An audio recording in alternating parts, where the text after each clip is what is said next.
Hello and welcome back to Geek and Speak, the Geek and Seek podcast. We got a bit of a smaller cast today. Jason just got his tonsils removed, so type rip in the chat.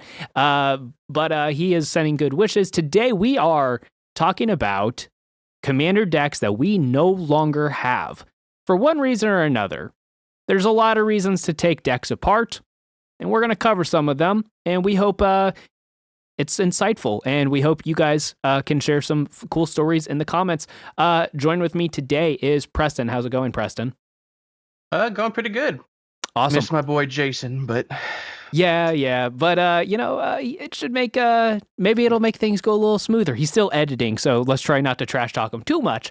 And then, hi, I am your host Morgan, and I'm excited. I've built a lot of decks over the years. I have 25 commander decks currently, and I've taken apart a lot. There's a lot that used to exist that don't anymore. So this should be pretty good conversation. Before we hop into it, if you would like to support Geek and Seek, that being our podcast, our gameplay, the other videos we have going, you can support us over at patreon.com/Geek and Seek YouTube. And then if you can't support us financially, that's cool. You can also like the video, leave comments if you have something constructive or helpful or funny. You can hit subscribe if you're not subscribed, and check out a bunch of our other videos. We have over 200 videos now on the channel. There's a lot of cool stuff you can go back and check out. Before we hop into this main topic, let's two more things. We have a new thing where we're highlighting our favorite comment of the week. My favorite one is we had a really nice comment that someone left on last week's episode where he was like saying like, "Oh, it's Jason inspired me to build the lease," and I was like, "Oh, that's a great favorite comment of the week." But no, we're not going to do that one. Suck it. This one is from Jeff. This is from 2 weeks ago where we were comparing Ancient Tomb and Temple of the False God. He said Ancient Tomb could do 5 damage to yourself and still be better than Temple of the False God. I just thought that was funny. Preston, what do you think about that? tomb heads are insane, and I disrespect all of you as human beings. There were the comments on that video were so interesting, and I think people were probably listening for like 5 seconds and then hit the dislike button and then hopped off. Because like some of the comments on that video are so interesting because I think they kind of missed the point that like Ancient Tomb is technically better, but like your defense was more that like Temple is not unplayable. Like there are certain decks where it's okay, and then when you pull up this 22-cent card versus this $90 card, like there are reasons. The gap is not sometimes, as big as you would say it is.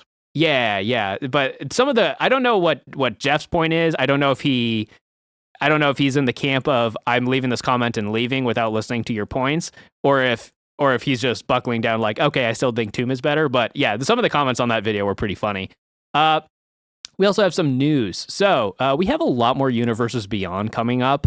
Starting in 2025, we're going to now having 2 major Universes Beyond sets.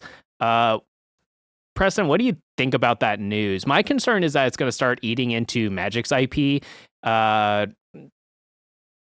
What do you think about this? I'm willing to give it a chance. Like, I don't want to judge it too harshly without seeing how the schedule works out, seeing what they do with their original stuff. It's a little disconcerting, but I'm not going to be super reactionary and be like, this is the worst thing ever. Magic's dying. This is the end times. That's a bit dramatic. Let's give it a chance. Let's see how the year plays out, and then we can judge accordingly, I feel like. Yeah, I mean, I think the reason they're doing it is because Lord of the Rings was the best-selling set of all time.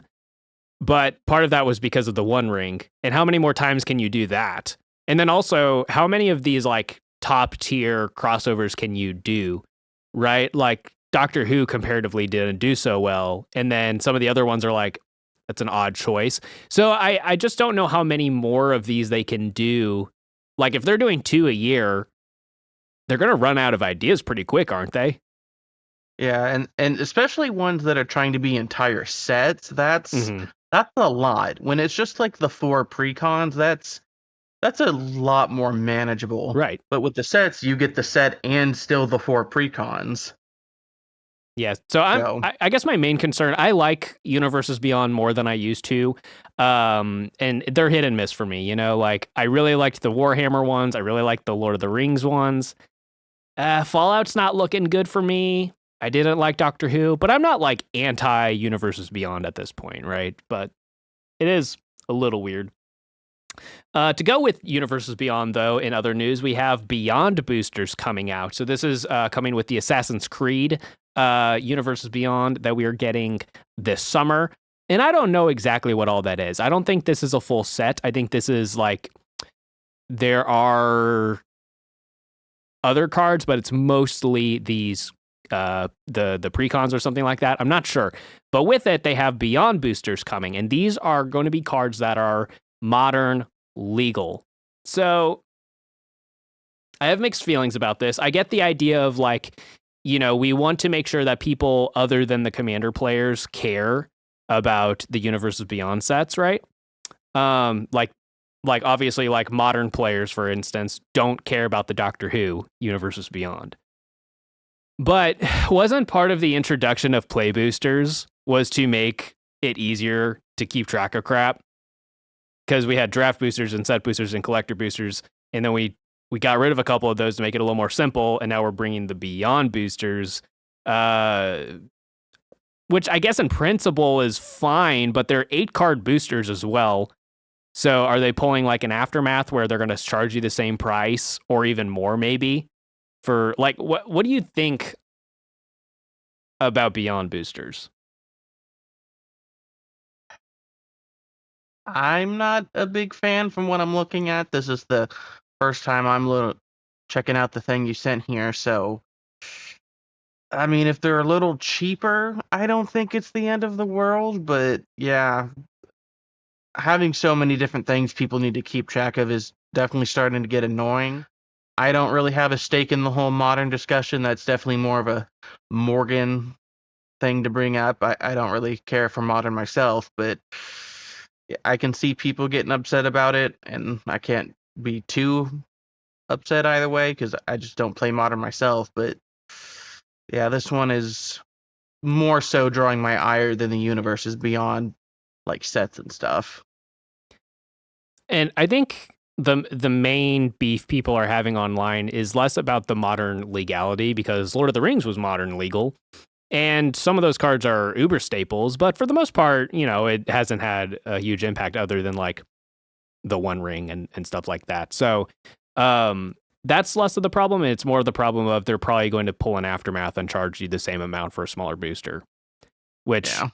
I think if this was like a, you know, a $2 or $3 booster instead of a $5 or $6 booster, that'd be fine, but they're not going to do that. There's no way, because they had to spend the money to get the licensing for Assassin's Creed. So there's no way they can charge less. But and then the last bit of news I thought was at least worth throwing out into the ether just because it's odd. We got an update to Magic language production in this year. I believe all of this is coming with Modern Horizons 3 when that comes out later this year. But we are, for paper, they are ending production for Portuguese and simplified Chinese. And those languages will still be available on Magic Arena, but in paper, they're not doing it anymore. And then they're straight up ending all Russian with Modern Horizons 3, which includes Magic Arena. So it's easy to look at this from a... Well, okay, so Preston and I are not geopolitical experts, right? I mean, there's obviously a lot going on in the world right now, especially with some of those places we just mentioned.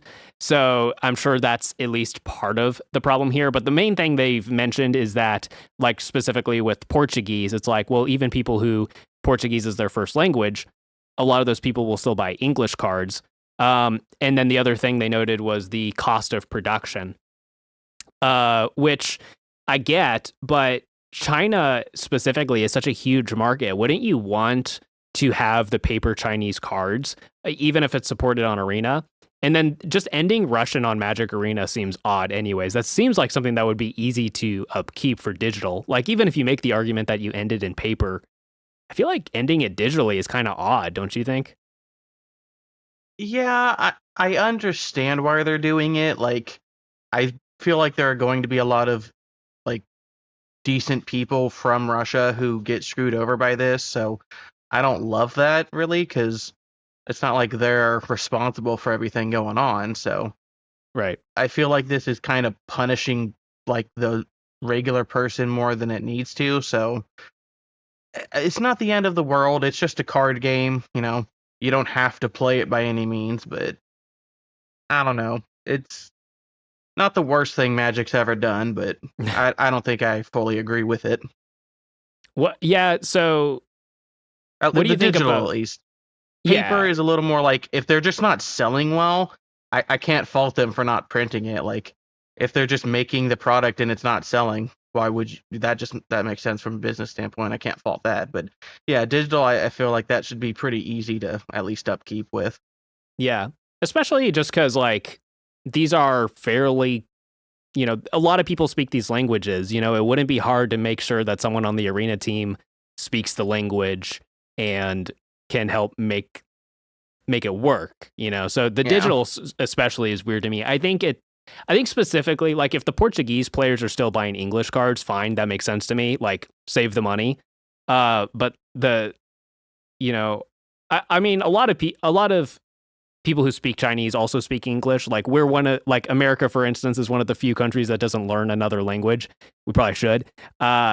So I could maybe see that. It just seems like a missed opportunity to not have it. Like that's a huge market that they could be tapping into. But yeah, I think it's especially odd that they're ending a language on Arena.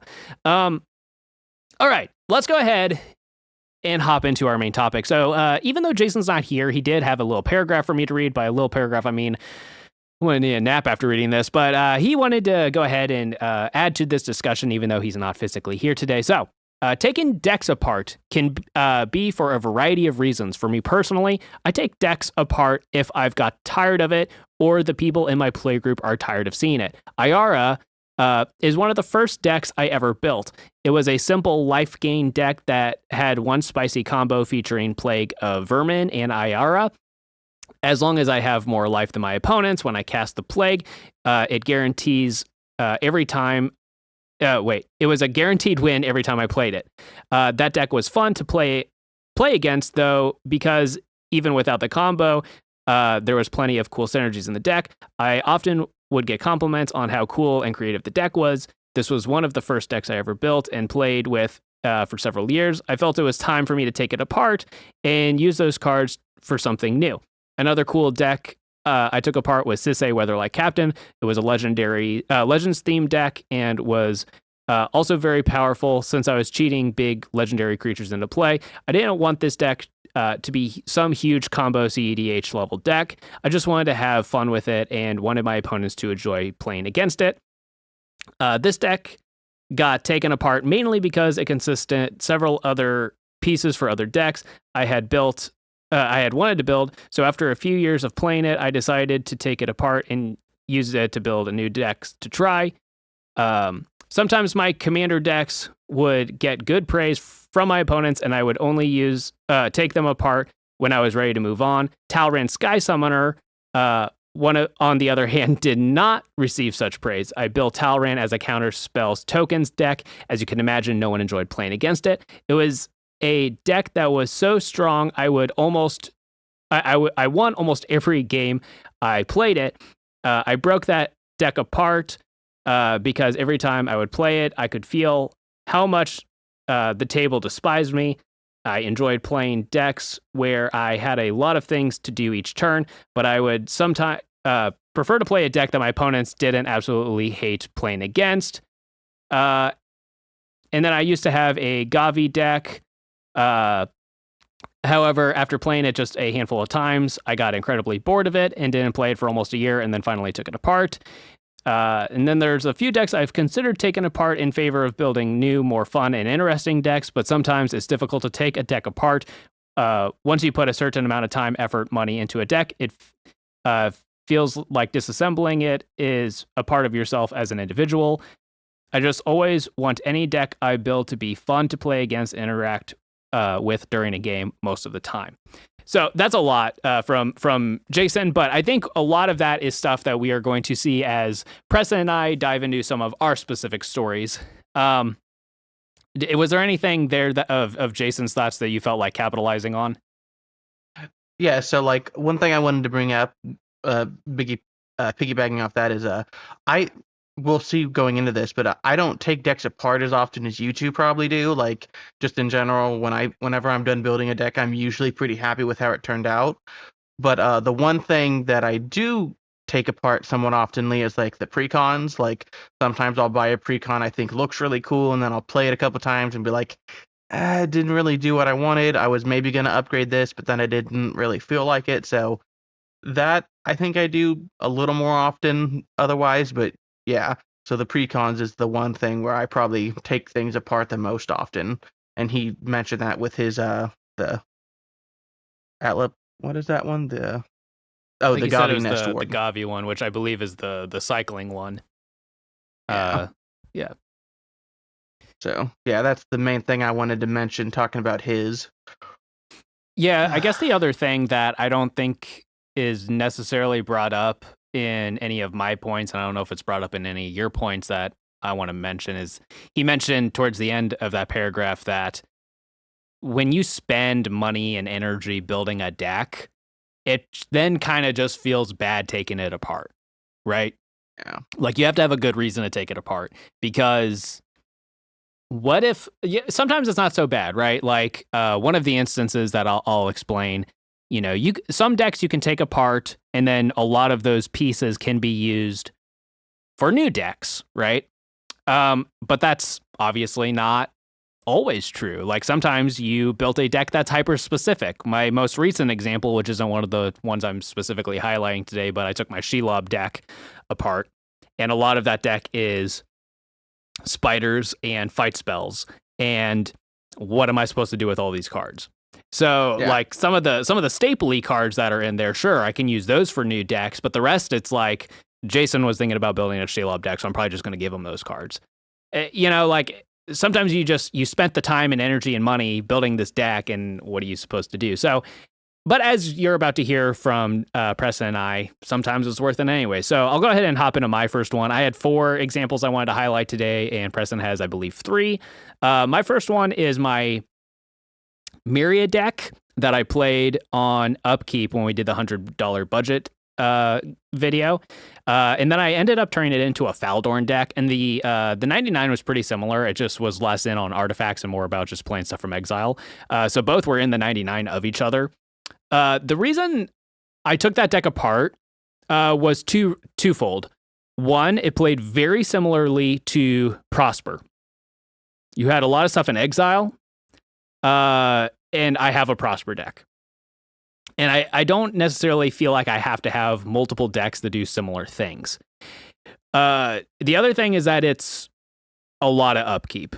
Like I don't play my Prosper deck all that often because it takes a lot of mental energy. It's a lot to keep track of because you have you have all of these, you have these cards that are on the battlefield. And then you have these cards in exile. These cards in exile you can play this turn. These you can play till the end of your next turn. It's a lot to keep track of. And I feel like Myria and Faldorn played similar ways.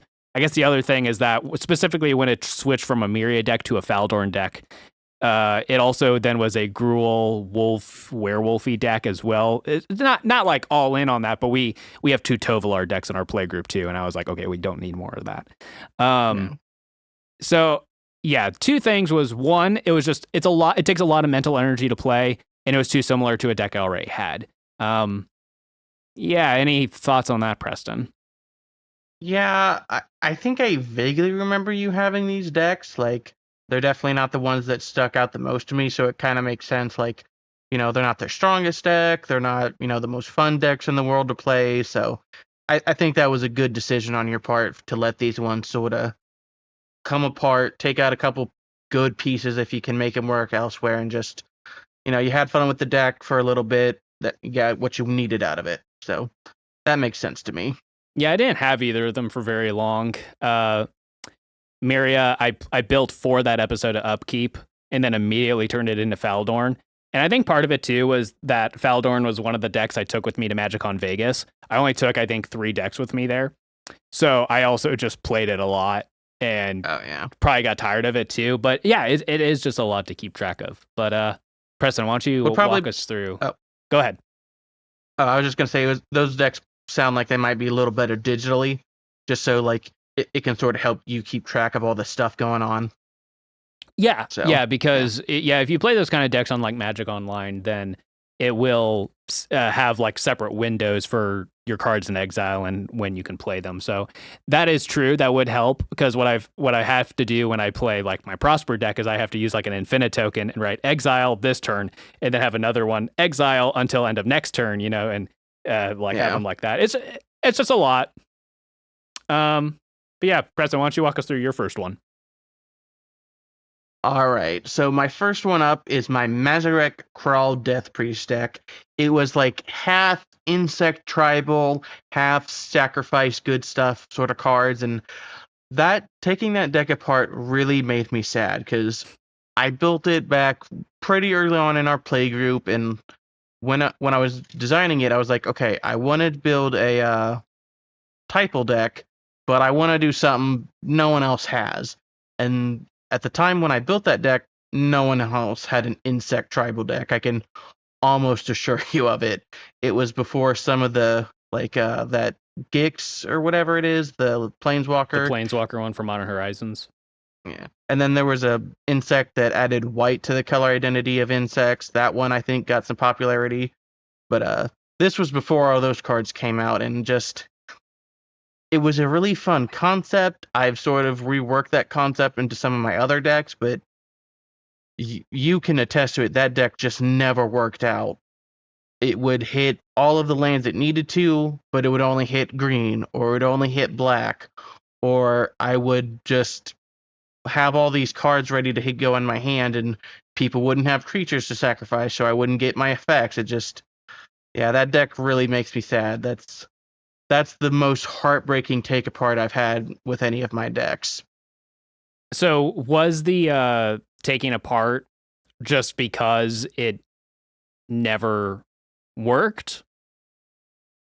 That was the biggest reason, like that, and I've built decks since then that do similar things, like my rogues, sort of like 3 rogues assassins tribal deck with Mari the Killing Quill. That deck does similar enough things while being much better. Mm-hmm. Yeah, the Mazarek deck I did play a couple episodes ago on Upkeep when we were all playing your decks, and that was by far the best showing it's ever had. It's a deck that's been in our play group a long time, and it was always like cool. Like, I like sacrifice decks, so it was cool to see, but then like it never worked. Like, the time I played it on the show is the only time it half worked. And even then it fell apart there at the end. That's because I loaded that up with all the staples I had at that point. So it was almost a reasonable deck. Yeah, definitely a bummer. All right. So my next one is Rocco, Cabaretti Caterer. So this one kind of is the two main reasons I took this deck apart. Highlights a lot of decks that we're not specifically talking about in this video. There's a lot more decks I've taken apart that I'm not going to be able to talk about today. But this covers 2 things that highlight a lot of them. Wow, Zoom just gave me a bunch of balloons. I don't know what that was about. But the 2 things are, it just does one thing, so it gets really repetitive and annoying. And then it's also just blatantly annoying. Like, those are 2 common threads that go across a lot of the decks that I don't have anymore.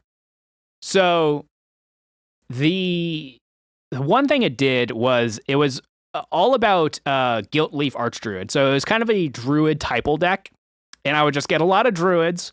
And then Rocco is a tutor in the command zone that is also a druid. And then I would just use Guilt Leaf Archdruid to steal all of my opponent's lands. And so normally that would just lock them out of the game, at least for a long time. Like there were a couple times where that didn't work out, where like someone had a lot of mana rocks or someone had a lot of treasure tokens, so like they were like not completely crippled, but it would usually knock them down quite a bit. And then the deck would win with some kind of like overrun effect, like maybe a Craterhoof Behemoth or a Triumph of the Hordes or something like that. And turns out doing that one thing, and that's the one thing the deck did, was also just very annoying. I had a couple other decks that just did the one thing, but they weren't that annoying. And I did have some decks that were just straight up annoying, even if they were kind of complex. This deck was both of those things.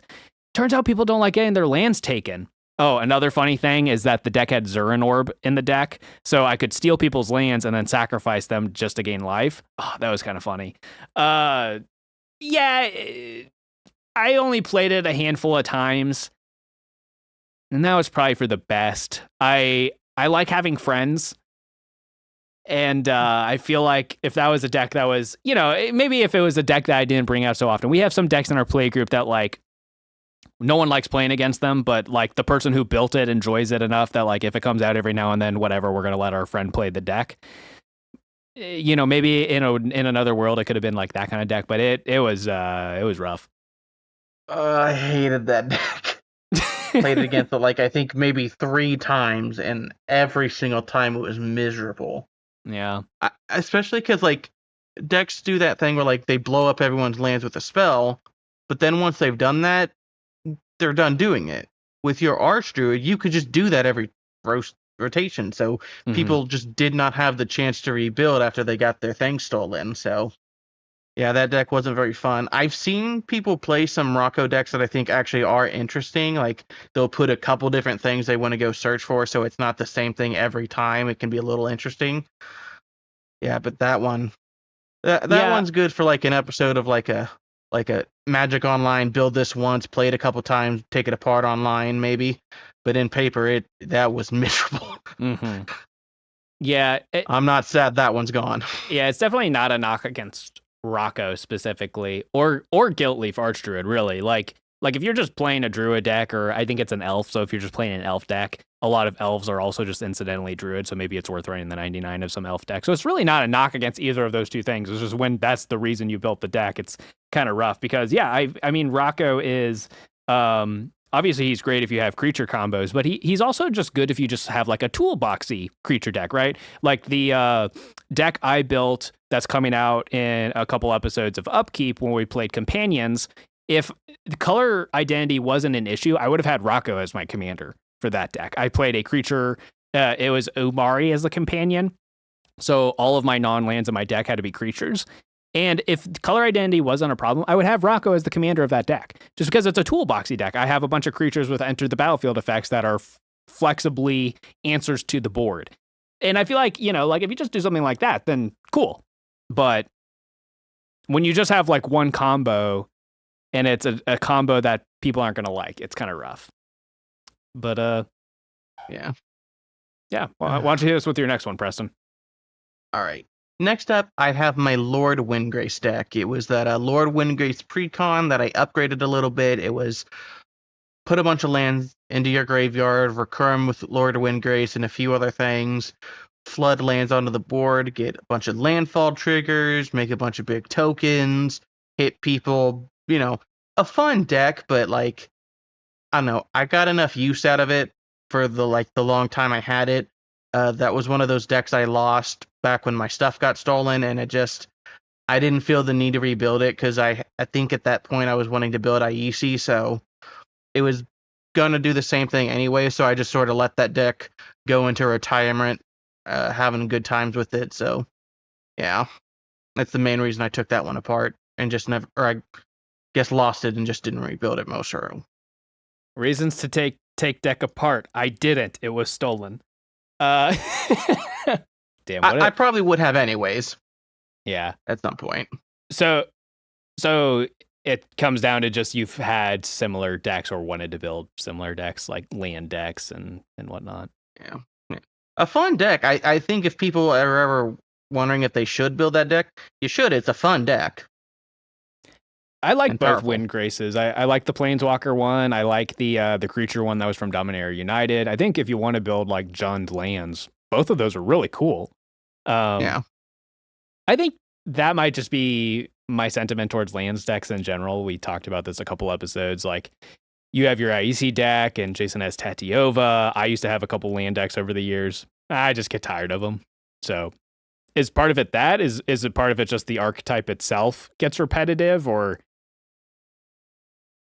I mean, yeah, like they're fun when you play them, but they all do basically the same thing. Have 15 lands on turn 4, a billion green creature tokens from your landfall effects. Like doing that is very fun, but once you've done it 10 times, it just sort of always plays out the same. Yeah. All right. So next up for me is Breya. Now I have 2 Breya decks over time. Though I have one that I still have, which is my CEDH deck. But the other one I built was for the $50 budget episode we did in season 1 of Upkeep. And so it was Breya Thopter Tribal. And it was so fun. The problem is, it's very hard to build a 4-color deck on a budget. And I think the main thing to emphasize is you can build 4 and 5 color decks on a budget. The problem is those every other color combination other than Breya has green. So green is going to give you your cultivates and your rampant growths and stuff like that. That's going to also, like, yes, it's a ramp, but it's fixing your mana. You can make sure you always have the colors of your basics that you'd need. Whereas there are some effects that you get in Breya's color identity, but it's mostly artifact based, and it's less predictable too. So it was a really funny deck. I ended up building like a strong version of it on Moxfield, and I've played it on Spell Table a couple times. So it is kind of funny. It's funny to see Breya, who's like traditionally a very strong, powerful commander that, like I said, is even like a CDH commander, and then you're just doing something really goofy and janky with it, and you're playing a bunch of these like really, really bad cards. It was really funny. The reason I took it apart was, well, I love artifact decks. I build a new one like all the time, even if it's a deck I don't keep together for very long. I just like artifact decks and try new things. But specifically, it was just going to take too much to make it functionable. Like I would have had to. I think at this point, like there are enough good dual lands and budget options for dual lands that maybe I wouldn't have had to completely break the bank to make the deck more playable. But it would have taken a lot of time and money that I didn't want to spend in real life. If I ever want to pull it up, I have the list of the stronger version. I could rebuild it on Magic Online. And then, like I said, I have it on Moxfield somewhere. So I could theoretically do it if I wanted to. But to keep in my paper collection, I think was just going to take too much work. Yeah. Putting that much money into kind of a meme deck is hard to justify. Yeah. When you have expenses like a baby. Yeah. And when we were filming the first season, my wife was still pregnant, and yeah, I've noticed that your priorities change a lot when you have a mortgage and a baby and all that. So that's just life in general. But yeah, for a meme deck, I felt like $50 was good. $50 for a meme deck.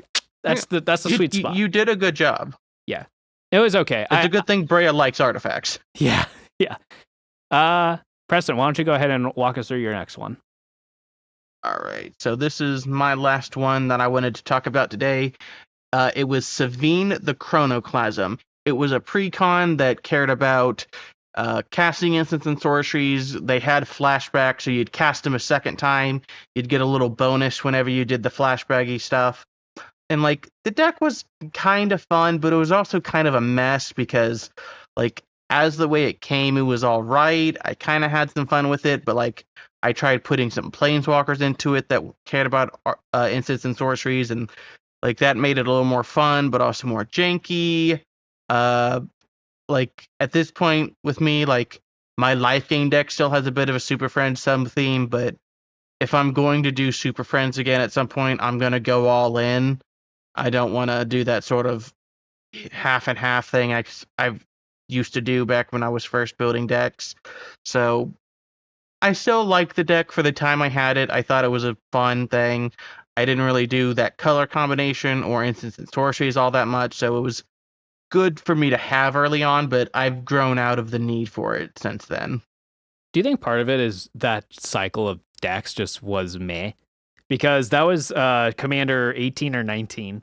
And we, everyone, like, we ended up in our play group, ended up with all of them. Because, like, this was like Geek and Sync was in its like infancy. And it was before we were regularly doing gameplay. And we experimented with, like, we did a video where we reviewed those precons. And then we were going to do a gameplay recording and it just kind of fell apart. But, like, I had the Sultai Morph deck. Sean had the Madness deck. Steven had the Token deck. None of us have those decks anymore. Is it just that those decks were meh? I think those decks are good for like early players, maybe, you know, but once you have actual decks, I think all three of those were pretty, or all four of them were pretty meh. Yeah, looking through the deck list real quick of all four of them, they're not the most interesting ones. So yeah, I think that makes sense as to why they weren't. None of us, I don't think, kept any of those decks. That specifically, the Morph deck was like what I was saying towards the beginning of the video, where it's like sometimes you have a deck and it's hyper specific, and taking it apart feels really bad. Yeah, Bro, the Morph deck, taking that apart felt real bad. It's like, what am I supposed to do with all of these? Some of them I've played, but yeah, a lot of, just because like if you just play like one or two Morph cards in a deck, it's kind of funny because people will be like, what the heck is that? Yeah, but yeah, in general, that was rough. yeah. So the last one I had for today that I specifically wanted to highlight was my Thraxamundar deck. This deck was sweet. It was kind of Voltron-y. So I would, get Thraxamundar real big and hopefully knock people out with commander damage. And even if not, it's a lot of damage coming your way if he can get through. And what was cool is that it was easy to keep the board clear because I was running a lot of edict effects and stuff like that. I was playing a lot of cards that had payoff for people sacrificing stuff. So I was usually able to keep the board pretty clear. So it was actually a really fun deck to play. The problem is that sometimes I would just lock people out of the games, right?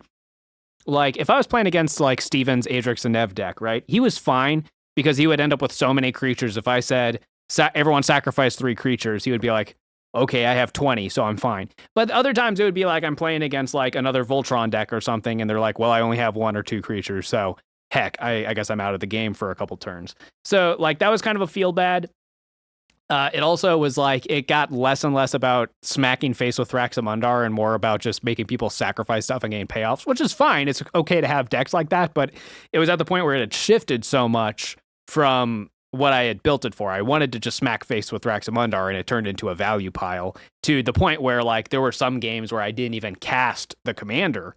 Like the one time I played it on the channel was on our spell table series. I played it on there, and I got to do the thing. I was in a decent position where I probably could have won the game. Never casted the commander. And that was just not the point of the deck.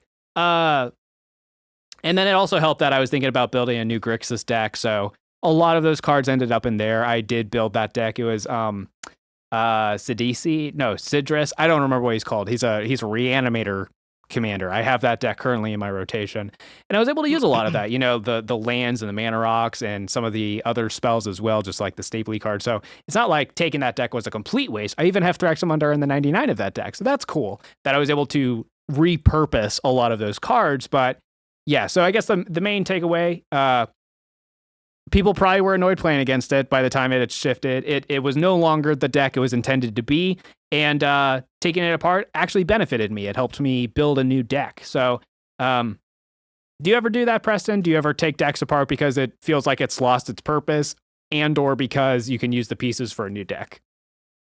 I've definitely taken a couple decks apart because it had a couple cards I really liked, and I wanted to put them in a different deck that I thought I'd play more. I think I have had decks where the theme sort of gets lost over time. that probably has happened and I just don't acknowledge it as much. But yeah, I can see that being a pretty common occurrence overall.